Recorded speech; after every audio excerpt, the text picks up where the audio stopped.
ఎప్పుడైనా ఎక్కడైనా ఎవరికైనా ఏదైనా శుభం కలిగితే ఆ శుభానికి కారణం ఎవరు అంటే శంకరుడే. నేను చెప్పట్లేదు ఈ మాట, శాస్త్రములు చెప్పాయి. శుభములన్నీ కుప్పలు తెప్పలుగా ఆయన పాదముల దగ్గర పడి ఉంటాయిట.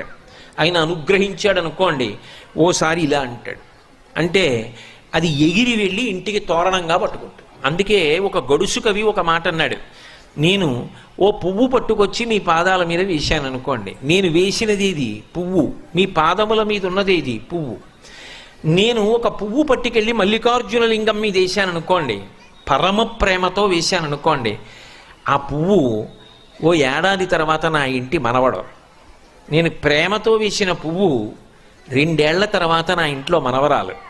నేను ప్రేమతో వేసిన పువ్వు నేను కట్టుకునే ఒక ఇల్లు. నేను వేసిన పువ్వు నాలో కలిగేటటువంటి భక్తి.